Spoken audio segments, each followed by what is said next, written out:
Bismillahirrahmanirrahim. Bismillahirrahmanirrahim. Assalamualaikum. Pertanyaan saya, Ustaz, bagaimana urgensi mempelajari fikih madhab khususnya di negeri kita yang mayoritas bermadhab Syafi'i, di mana ada beberapa pendapat yang menyatakan bahwa metode bermadhab bisa menjadikan kita fanatik. Barakallahu fiikum. Ya, barakallahu fiik. Ya, kalau di negeri kita madhab Syafi'i itu dihukum keumuman ya. Paling kentalnya itu di Jawa. Iya, paling kentalnya di mana? Di Jawa. Kalau di Sulawesi Selatan ini enggak terlalu terkait dengan hal tersebut. Ada di sebagian tempat kayak di Sumatera, malah buku-buku Asy-Syaukani banyak di sana. Nah, itu dari dulu sudah diterjemah ya, Nailul Autar dan sebagainya. Tapi dilihat pada hal yang populer di Indonesia, madhab Syafi'i, itu bagus. Seorang itu belajar tafaqquh dengan madhab Syafi'i. Sebab madhab itu metodologi di dalam mempelajari fikih, metodologi di dalam membangun bangunan ilmiah untuk keilmuannya di bidang fikih. Jelas ya? Tertib namanya, tertib. Orang menyusun, menata bangunan keilmuan. Namanya menyusun bangunan itu ya memang dia satu jalur saja. Itu melihat tukang itu, kalau dia kerja terlalu banyak aturan yang dia pakai, tidak jadi bangunannya nanti. Jelas ya? Kalau satu mau pondasinya, kita pondasi Indonesia aja, modelnya model tukang lokal saja. Satunya tidak, jangan kita pakai model itu, kita pakai metodenya orang Jepang. Agak lain lagi gayanya, bikin pondasi. Oh enggak, ini kita pakai saja modelnya orang Swedia. Akhirnya banyak metode ini, sebagian metode sana, sebagian metode begitu, jadi bangunannya tidak karuan, datang angin langsung rubuh. Nah, itu tidak benar ya cara seperti itu. Jadi itu analogi sederhananya.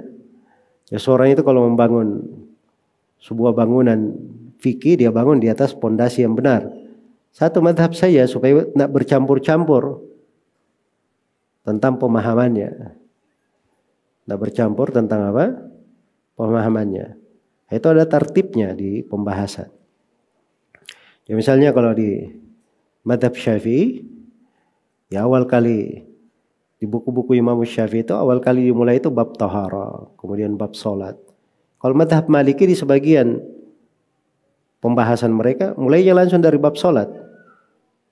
Langsung dari bab waktu salat. Nah, itu awal kitab hadits Imam Malik di Al-Muwatta bab tentang wuqutis shalah, waktu-waktu salat. Jelas ya?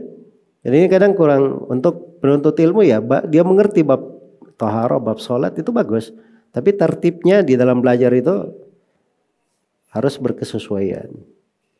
Jelas ya? Di dalam masalah furudul wudu, misalnya di madhab Syafi'i disebut 6, di sebagian madhab disebut 5. Dalam masalah rukun-rukun salat misalnya, di madhab Hambali disebut 14. Di sebagian madhab disebut 12 saja. Ya kalau antum ambil sana sini pusing nanti. Ini yang benar 12 atau 14.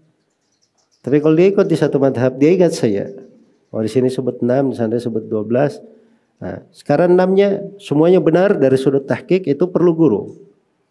Oh, 6 di madhab Syafi'i tapi yang kuatnya cuma 5 misalnya. Jelas ya?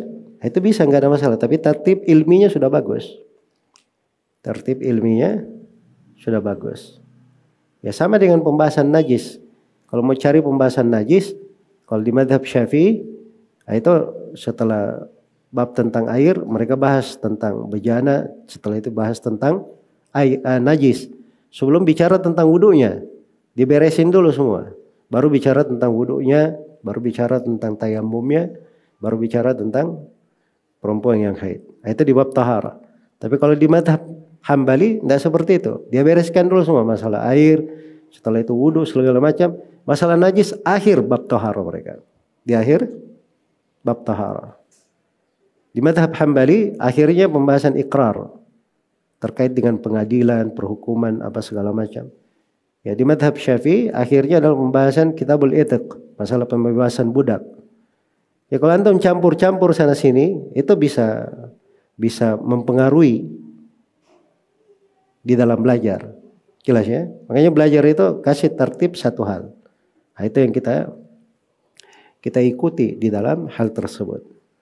Jelas ya? Kalau sudah terbangun satu bangunan lengkap, dia bangun lagi bangunan yang sama lebih bagus, sudah kuat dia di sini, dia sudah masuk di fikih perbandingan namanya. Jadi pertama diambil ringkasan satu madhab, ringkasan yang paling ringkasnya. Setelah itu naik ke ringkasan berikutnya yang lebih luas, tapi mencakup seluruh pembahasan di dalam madhab. Iya. Kemudian setelah itu diambil lagi ringkasan dari madhab, tapi dia sudah ada mengurai silang pendapat di dalam madhab itu sendiri. Iya.